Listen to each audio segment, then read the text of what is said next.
16 Minutes of Care is a podcast based on the CARE principles, a strategic framework that reveals how brands create impact by caring and, as a result, grow their business. In each episode, Isabel welcomes a company executive who explains how CARE has helped their business grow successfully and sustainably. Group Nao is an innovative strategic agency that creates strategies that inspire movement and define purpose. They are a group of experts in policy design, strategic communication, and they all work in a collaborative model.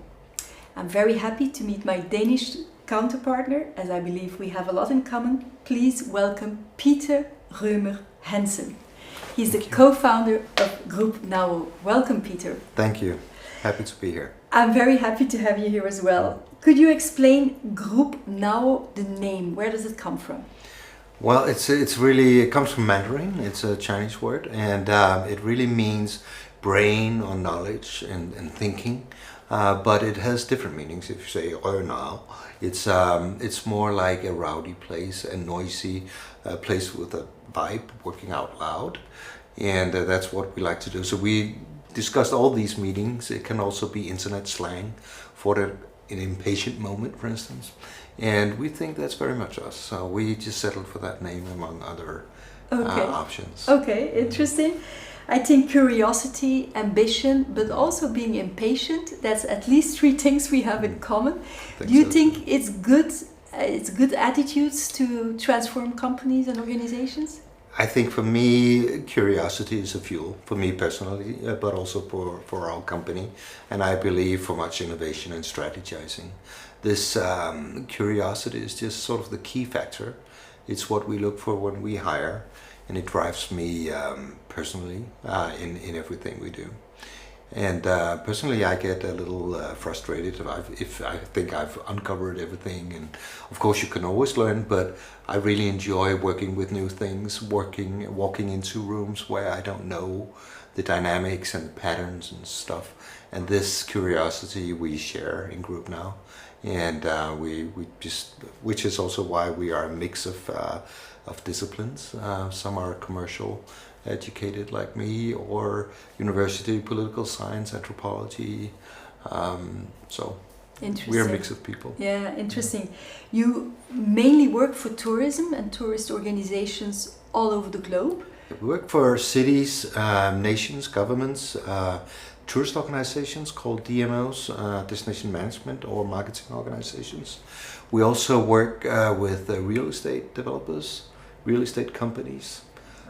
So that can be also transforming old post-industrial buildings and estates into new purposes and becoming touristic places. And all of that in general takes a lot of time. How does that match with your not so good at being patient with things? It does take a lot of time, and often it requires selling hours, but we also do sort of wider programs where we have multi-clients cities coming along.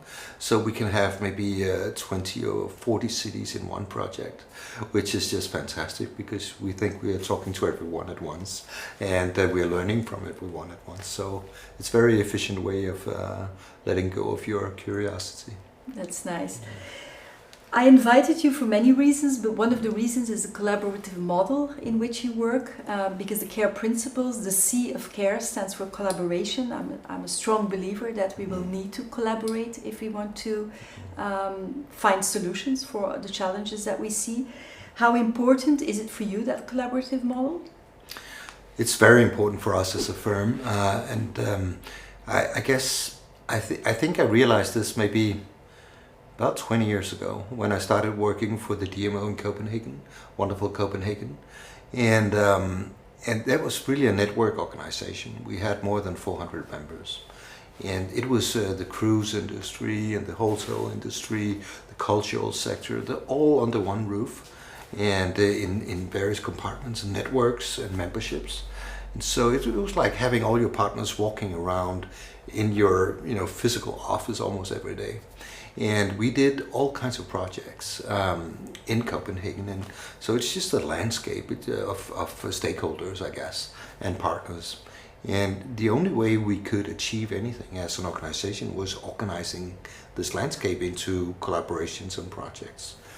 And later I realized that that was also really important doing that internationally.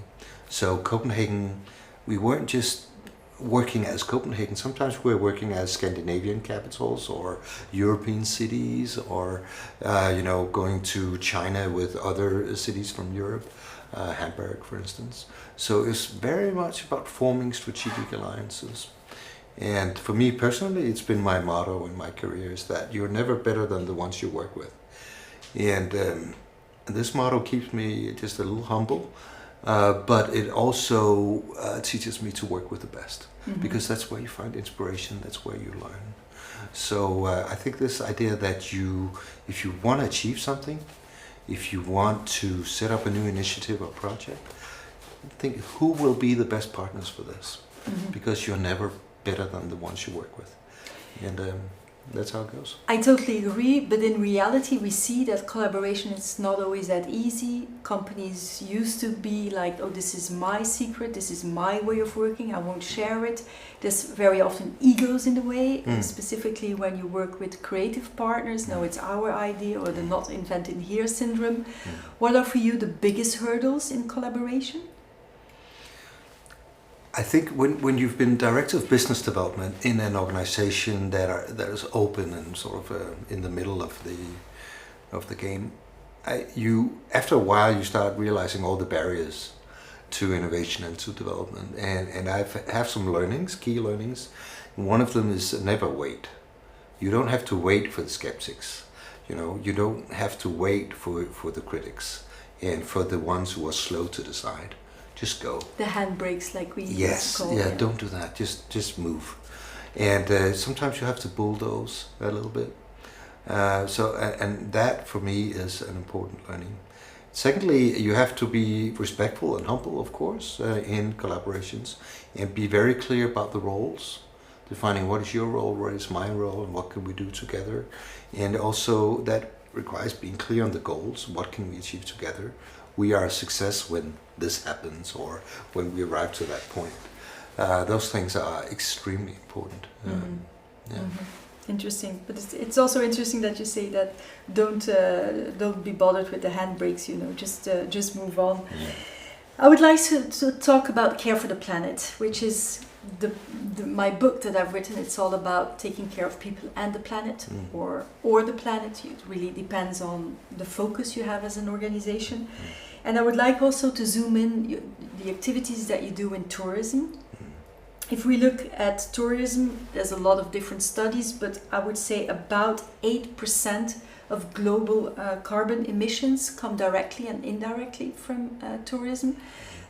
It's of course CO2 emissions when you travel. It's of course all the little things that you buy, the souvenirs, also the places where you stay. How can we make tourism sustainable, or is that just not possible? It's got to be a yes and no. I'm sorry. It's really complex. I think in many ways you can also defining sustainability. What do we mean? Are we talking about climate, local environment, nature, culture, social resources, and also economic growth, which is also important in a world that we live in. So I think that's one complexity. The other one is more layered. Are we talking local or global environment, for instance? So if we start from the top, aviation, flying, it's really bad for the climate, and I'm very pessimistic. I know there's a lot of stuff going on, talking about sustainable airline fuel, innovation is going to save us and stuff. But speaking today, sustainable airline fuels, biofuels, it's 0.1%. 0.1%. And it's going to take at least a decade just to grow it into a niche in the market. You can mix it up to 50%, but it also has in the fuel tanks. But it's also really does take emission to produce and stuff like that. So, exactly. It's not so that green to it's not produce the queen fix. It's not the quick fix. Still, I think aviation is important for us to communicate and have relations, to trade, to interact as a world community, all of that. So we have to fly, but we have to fly less. We have to fly more sustainable in every way we can. Flying less is interesting. Do you think that flights should get more expensive?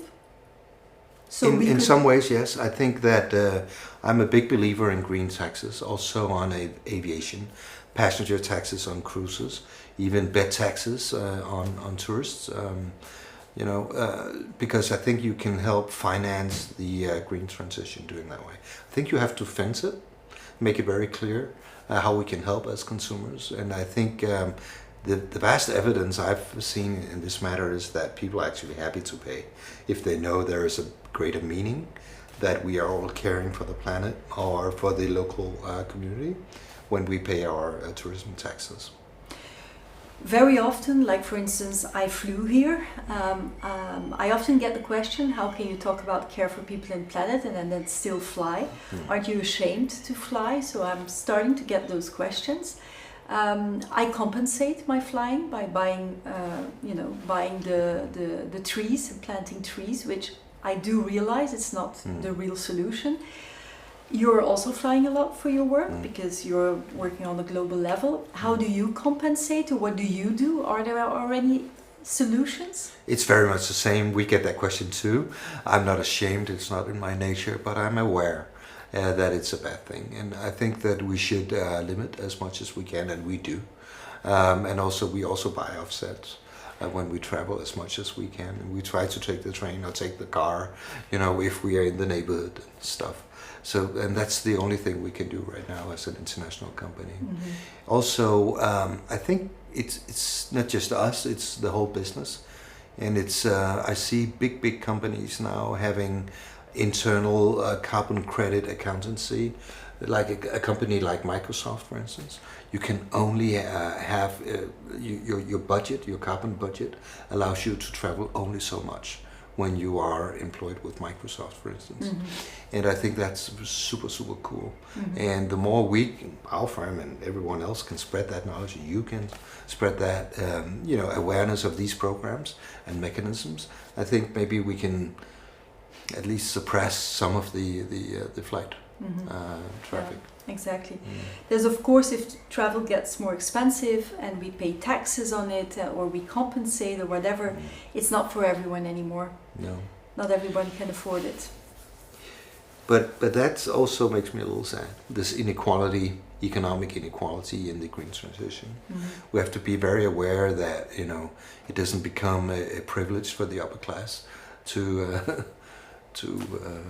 have emissions, CO2 emissions. It's really one of the challenges that we are facing. One of the things that we see today in tourism, that more and more cities, I will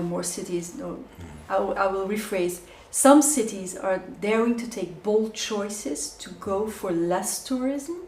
We talked the recordings about Amsterdam, for instance. Is that the way of the future?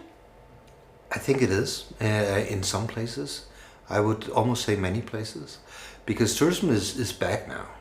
We are more or less on the level that we were in 2019. That means we're going to see some of the same problems, and perhaps even more so, because our awareness of mass tourism as sometimes being invasive in nature is much greater than it was after 3 years of COVID, where cities belong to the residents again, for good and for bad.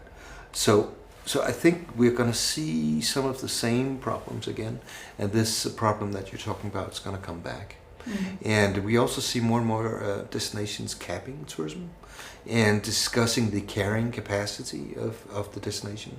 And that can have many forms. It can be specific days of the year, can be specific places where nature is really sensitive, like in Thailand, the specific beaches or specific feasting areas for bears in the Rocky Mountains or whatever. So keeping tourists away from that.